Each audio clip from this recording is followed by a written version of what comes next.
इस वक्त हम मणिपुर के इम्फाल इंटरनेशनल एयरपोर्ट पर मौजूद है और आप मेरे पीछे जो भीड़ देख रहे हैं ये छात्रों की भीड़ है। अब इसका कारण ये है कि एक बड़े स्तर पे पलायन मणिपुर से शुरू हो चुका है। पिछले कई दिनों में हमने यहाँ पर हिंसा देखी और हिंसा के कारण चाहे वो छात्र हो या फिर प्रवासी लोग अब मणिपुर छोड़ कर जा रहे हैं। कई सारे मणिपुर के लोग भी अपने अपने घर छोड़ने के लिए मजबूर है, क्योंकि जिस तरह की हिंसा हमने पिछले दिनों देखी उसको देखते हुए लोगों के मन में ये चिंता है कि आगे वाले दिनों में कोई श्योरिटी नहीं है, कोई सर्टेनिटी नहीं है कि सिचुएशन कैसी रहेगी।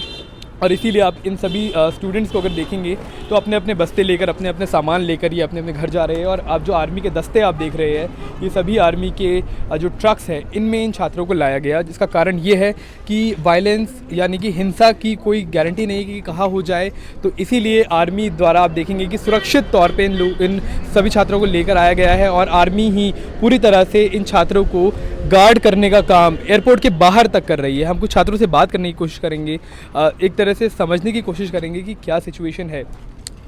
आप मेघालय के स्टूडेंट हैं, रिम्स के स्टूडेंट हैं? रिम्स के हैं हम लोग। एक चीज़ मैं समझना चाहता हूँ कि पिछले कुछ दिनों में जब से वायलेंस हो रही है बच्चों के मन पे मतलब what has been the sentiment like, आपको कितनी चिंता थी, घर वालों की कितनी चिंता थी?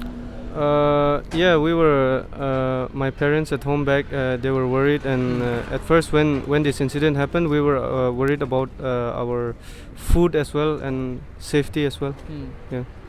Achha, by the way, you guys are students, all right? Internet is not working in Manipur, so were you feeling cut out of information because if there is no internet, you cannot check what is happening outside? Yeah, definitely, because of the internet.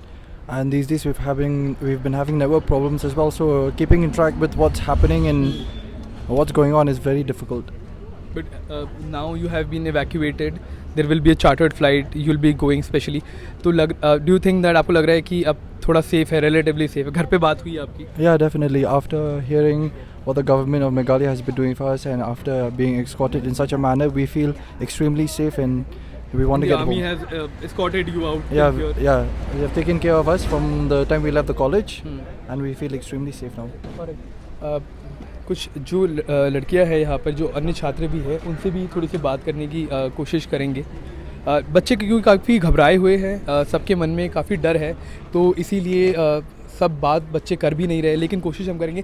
एक बात बताइएगा, I just want to know one thing, internet was shut off, so were you feeling cut out from the rest of the world in terms of information? Because if there is no internet, you will not know what is happening outside, and with so much reports of violence coming in, were you worried? Yes, we were the students worried? Yes. And were you talking at home? What were your parents saying? Were they concerned about your safety? Yeah, they are concerned. Somewhere, yeah. Friends and family members. Were you worried as well with the violence happening, you being stuck inside Imphal? Did you speak to your parents or your family members? What were they saying? Did you speak to them? What were they saying? Because there was no internet, you could not video call, you could only speak to them on call. So what were they saying? They were just waiting for us to go back. Okay, are you happy now? Are you relieved now? Yeah. तो बच्चों से जिनसे हमने बात की उनका ये कहना है कि घर वालों को काफ़ी ज़्यादा चिंता थी और इंटरनेट बंद होने की वजह से इन्फॉर्मेशन एक तरह से कट हो गई थी, कोई जानकारी इन बच्चों तक नहीं पहुंच पा रही थी, और इसीलिए अब काफ़ी राहत है इन लोगों के लिए कि ये वापस आ रहे हैं। लेकिन एक और बड़ा मसला ये है कि एयरपोर्ट पर इतने ज़्यादा लोग आ चुके हैं जिनकी फ़्लाइट 2-3 दिन बाद है, वो भी आगे पहले ही एयरपोर्ट की शरण ले चुके हैं ताकि उन्हें सुरक्षा का एक माहौल मिले।